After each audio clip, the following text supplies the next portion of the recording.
আসসালামু আলাইকুম। I news বাংলার আন্তর্জাতিক সংবাদে স্বাগতম। চীনের তিয়ানজিনে সাংহাই কোঅপারেশন অর্গানাইজেশন সম্মেলনে বিশ্বের বিভিন্ন নেতারা অংশ নিয়েছিলেন। এই তালিকায় রয়েছেন ভারতের প্রধানমন্ত্রী নরেন্দ্র মোদী ও পাকিস্তানের প্রধানমন্ত্রী শেহবাজ শরীফ। চীন সফরের সময় প্রধানমন্ত্রী মোদীর সঙ্গে প্রেসিডেন্ট শি জিনপিং এর বৈঠক হয়। তিয়ানজিন বিশ্ববিদ্যালয়ের দুই দেশের সম্পর্ক নিয়ে দীর্ঘ বক্তব্য রেখেছেন নরেন্দ্র মোদী। মোদীর সঙ্গে বৈঠকের সময় শি জিনপিং বলেছিলেন, বিশ্বের পরিস্থিতি বদলাচ্ছে। ভারত এবং চীন শুধুমাত্র দুই প্রাচীন সভ্যতাই নয়, বিশ্বের সবচেয়ে জনবহুল এবং দেশ, একই সঙ্গে গ্লোবাল সাউথের অংশ। তিনি বলেছেন, দুই দেশের জন্য ভালো বন্ধু হিসেবে থাকা এবং একে অপরের সাফল্যে অবদান রাখে এমন অংশীদারিত্ব গড়ে তোলা অত্যন্ত গুরুত্বপূর্ণ। তার কথায় ড্রাগন এবং হাতি একত্রিত হওয়া উচিত। একই সুর শোনা গিয়েছে নরেন্দ্র মোদীর কণ্ঠে। তিনি বলেছেন, দুই দেশের সহযোগিতার সঙ্গে 280 কোটি মানুষের স্বার্থ জড়িত। চীনের সঙ্গে সম্পর্ক আরও উন্নত করতে ভারত বদ্ধপরিকর। দুই রাষ্ট্রনেতার এমন এক সময় সাক্ষাৎ হয়েছে যখন ভারতীয় পণ্যের ওপর 50% শুল্ক চাপিয়েছে যুক্তরাষ্ট্র। বিশেষজ্ঞদের মতে এই শুল্ক ভারতের রপ্তানি খাতে উল্লেখযোগ্য প্রভাব ফেলবে। অতীতের সীমান্ত নিয়ে বিরোধের বদলে ভারত ও চীন তাদের সম্পর্ক পুনর্গঠনের ওপর জোর দিচ্ছে। ইন্টারন্যাশনাল মনিটারি ফান্ড আন্তর্জাতিক মুদ্রা তহবিলের তথ্য অনুযায়ী ভারত $5 ট্রিলিয়ন শেয়ার বাজার নিয়ে বিশ্বের তৃতীয় বৃহত্তম অর্থনৈতিক শক্তি হওয়ার পথে এগোচ্ছে। অন্যদিকে চীন বিশ্বের দ্বিতীয় বৃহত্তম অর্থনৈতিক শক্তি।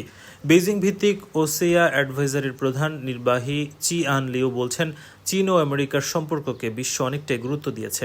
এবার বিশ্বের দ্বিতীয় তৃতীয় বৃহত্তম অর্থনীতির কিভাবে একসঙ্গে কাজ করতে পারে সেটা দেখার সময় এসেছে।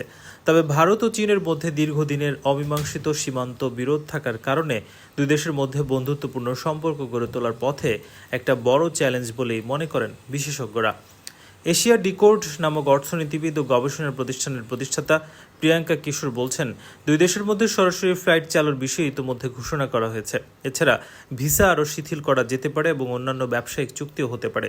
অ্যাস্টন লেভিস্ক ইন্টারন্যাশনাল অব ইন্টারন্যাশনাল স্টাডিজের দক্ষিণ ও মধ্য এশিয়ার প্রতিরক্ষা কৌশল ও কূটনৈতিক বিষয়ক সিনিয়র ফেলো। তার কথায়, দক্ষিণ এশিয়ায় স্থিতিশীলতার জন্য ভারত ও চীনের দিকে তাকিয়ে থাকা দেশগুলোর প্রত্যাশা পূরণের জন্য এই দুই দেশের মধ্যে সংলাপ হওয়া উচিত। তবে ভারত ও চীনের মধ্যে সীমান্ত সংক্রান্ত বিরোধ ছাড়াও একাধিক ইস্যু রয়েছে। এর মধ্যে ভারতে বসবাসকারী বৌদ্ধ ধর্মীয় নেতা দালাই লামা ও ব্রহ্মপুত্র নিয়েও দুই দেশের মধ্যে বিরোধ রয়েছে। ব্রহ্মপুত্র নদের উপর বিশ্বের বৃহত্তম জলবিদ্যুৎ প্রকল্প নির্মাণ করতে চলেছে চীন।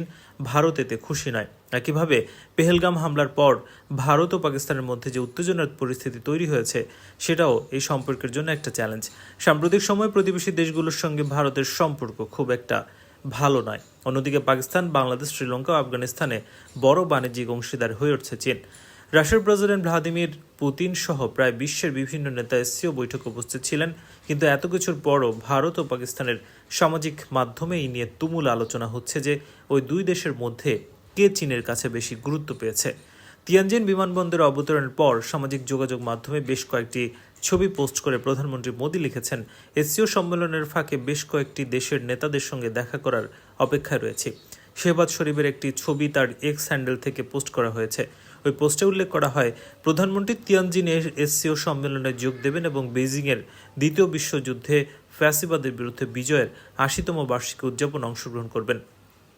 তিয়ানজিন বিশ্ববিদ্যালয়ে গত রোববার প্রধানমন্ত্রী শেহবাজ শরীফ বলেন, পাকিস্তান ও চীনের বন্ধুত্ব পারস্পরিক বিশ্বাস, শ্রদ্ধা এবং প্রকৃত ভালোবাসার উপর ভিত্তি করে প্রতিষ্ঠিত। আমাদের বন্ধুত্ব সময়ের পরীক্ষা উত্তীর্ণ হয়েছে। পাকিস্তান ও চীন সমস্ত কঠিন সময়ে একে অপরকে সমর্থন করছে। তিনি আরও বলেন, বর্তমানে বিশ্বে অনেক পরিবর্তন ঘটছে, তবে আমাদের বন্ধুত্ব আরও দৃঢ় হচ্ছে। আমাদের গন্তব্য একই। মুসলিম বিশ্বে পাকিস্তানি প্রথম দেশ যারা চীনকে স্বীকৃতি দিয়েছিল। করাচি থেকে বেইজিংগামী প্রথম আন্তর্জাতিক ফ্লাইট উড়েছিল 60 বছর আগে। পাকিস্তানের সাবেক পররাষ্ট্র সচিব আইজাজ আহমেদ চৌধুরী মনে করেন, ভারতের সঙ্গে চীনের সম্পর্ক পাকিস্তানের উপর প্রভাব ফেলবে না। তিনি বলেন, চীনের সঙ্গে ভারতের সম্পর্ক পাকিস্তানের ওপর কোনো নেতিবাচক প্রভাব ফেলবে না। বেইজিংয়ের সঙ্গে ইসলামাবাদের সম্পর্ক অত্যন্ত শক্তিশালী এবং কৌশলগত। চীন বিষয়ক পর্যবেক্ষক এবং আন্তর্জাতিক সম্পর্ক বিশেষজ্ঞ ডক্টর ফজলুর রহমান বিবিসিকে বলেন, চীন ও পাকিস্তানের বন্ধুত্বকে কোনো বাইরের ফ্যাক্টর প্রভাবিত করতে পারবে না। দুই দেশের বন্ধুত্বের ঊর্ধ্বে চীনের সঙ্গে ভারতের সম্পর্কের উন্নতির তেমন একটা সুযোগ নেই। তার মতে, বর্তমানে দুই দেশের মধ্যে বাণিজ্যের পরিমাণ $100 বিলিয়ন বেশি। ভারত তা আরও বাড়ানোর বিষয়ে আগ্রহী।